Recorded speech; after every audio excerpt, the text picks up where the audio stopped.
परम दयाल श्री श्री ठाकुर जी की श्री चरणों में मेरा कोटि कोटि प्रणाम। जगत जननी श्री श्री बड़ो माँ जी की श्री चरणों में मेरा कोटि कोटि प्रणाम। परम पूज्य पाद श्री श्री बड़दास जी की श्री चरणों में मेरा कोटि कोटि प्रणाम। परम पूज्य पाद श्री श्री आचार्य देव जी की श्री चरणों में मेरा कोटि कोटि प्रणाम। उपस्थित दादा माँ, छोटे छोटे भाई बहन, सभी को रानंदित जय गुरु। जितने मनुष्य बैठे हैं, कोई बोलेगा कि मेरे पास अभाव नहीं है, बोलेगा? सभी के जीवन में अभाव है। और यहाँ जितने बैठे हैं, केवल उनका ही जीवन में नहीं, इस दुनिया में जितने मनुष्य हैं, चाहे वह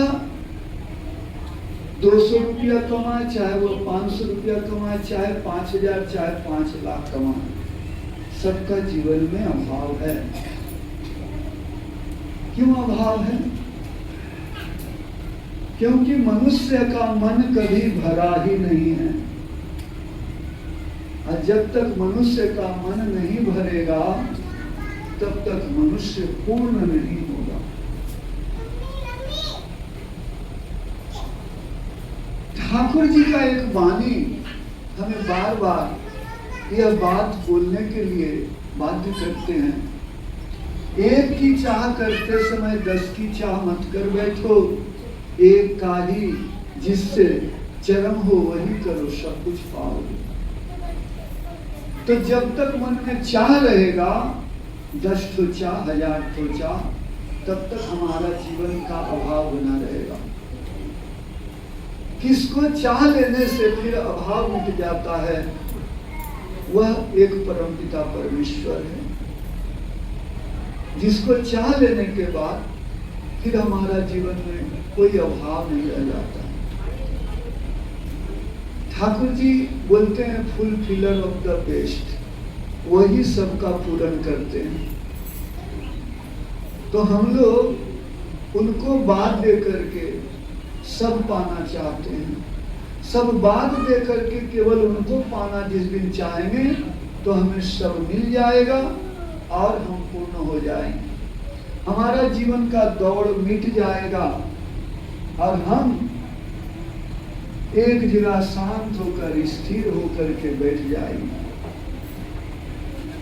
नहीं तो सारा जीवन दौड़ते रह जाएंगे, अभाव मिटेगा नहीं, दुख जाएगा नहीं।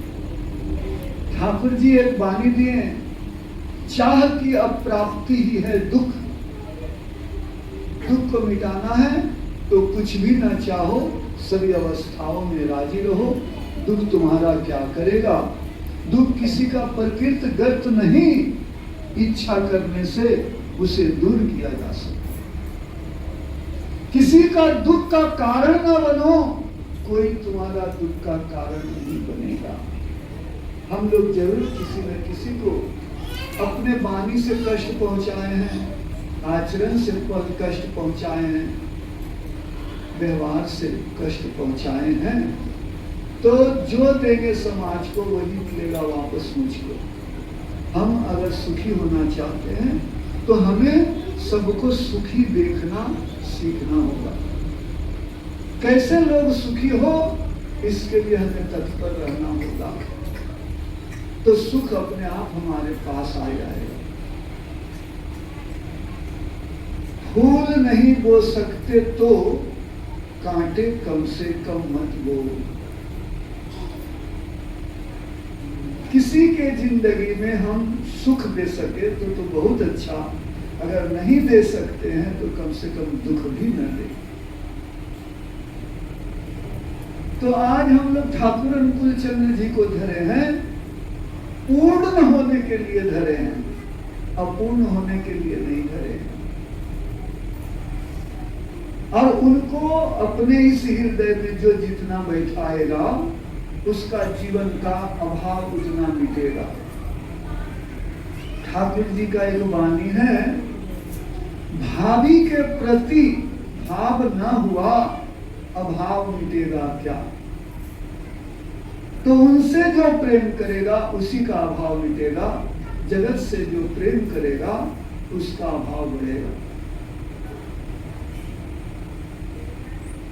हम लोग ठाकुर जी को धरे ना, वो हमारे जीवन का दर्पण है।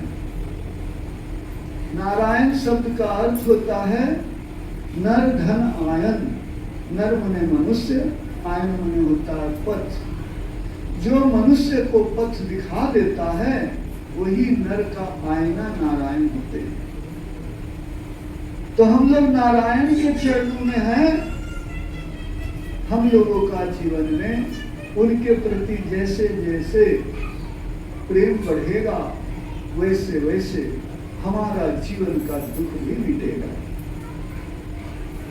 कौन कितना प्रेम कर सकता है उसका जीवन उतना ही धन्य होगा। हमारे सूर्योदा एक शब्द आलोचना में उच्चारण किए, महाकाल। इस महाकाल के विषय में मैं आज थोड़ा सा एक उदाहरण लेकर के बताना चाहता हूं। नारद भगवान विष्णु से प्रश्न करते हैं, प्रभु माया क्या है? बोला ठहरो, समय आने पर मैं बताऊंगा माया क्या है। भगवान विष्णु कहते हैं, नारद मुझे बहुत जोड़ों का प्यास लगा है, तुम जाओ मेरे लिए कमंडल में पानी लेकर के आओ, पात्र में पानी लेकर के आओ, मैं प्यास बुझाऊंगा। नारद तुरंत पानी का पात्र लेकर के चल दिए नदी के तरफ पानी लाने के लिए। अचानक उस नदी के पास एक घर है।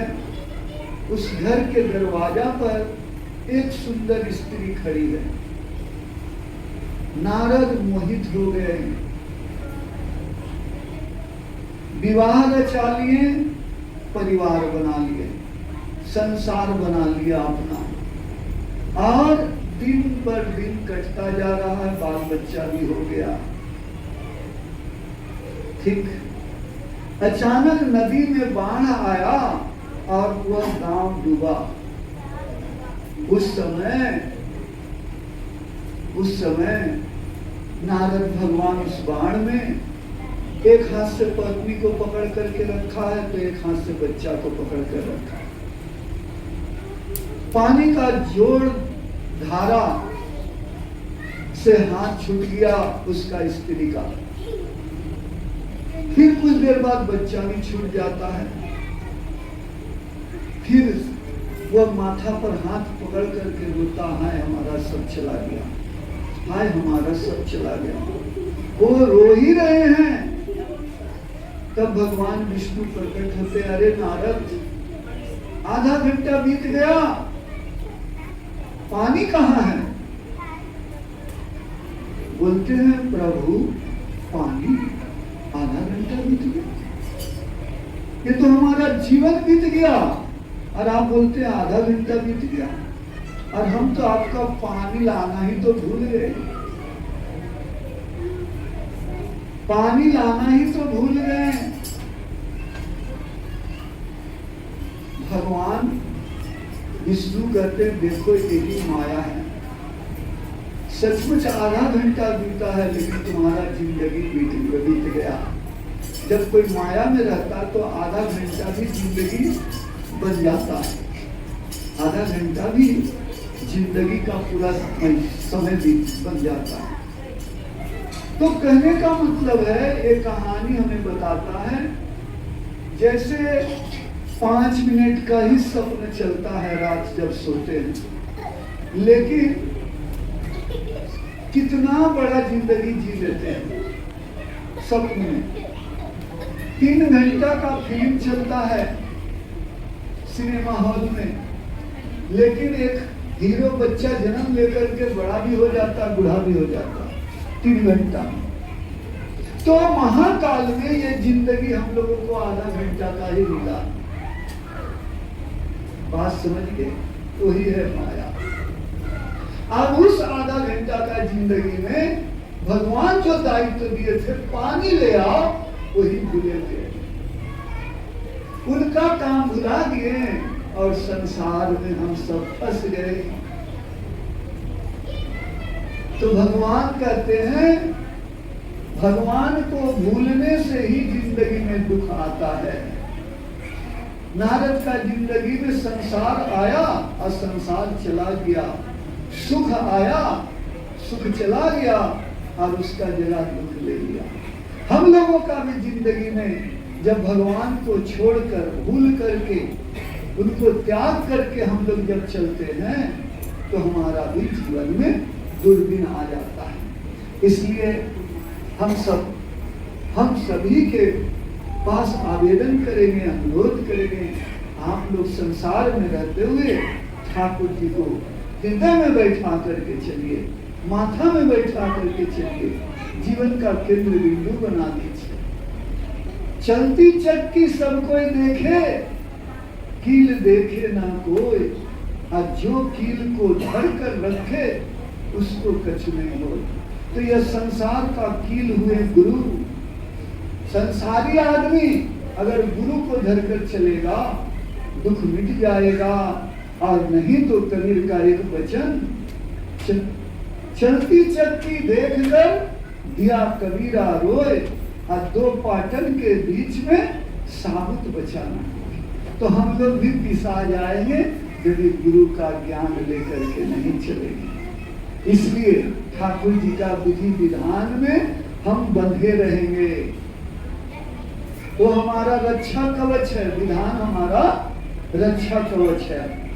जो विधि विधान को पालन करके चलेगा ठाकुर स्वयं उसका रक्षा करेगा, और जो अपना मन से चलेगा उसे तो ठाकुर जी बचा भी नहीं पाएंगे। इसीलिए ठाकुर जी बोलते हैं जो इच्छा सो करोगे तुम, वह किंतु चलेगा नहीं। अच्छा छोड़ बुरा करने से परिस्थिति छोड़ेगा। जय गुरु, वंदे पुरुषोत्तम।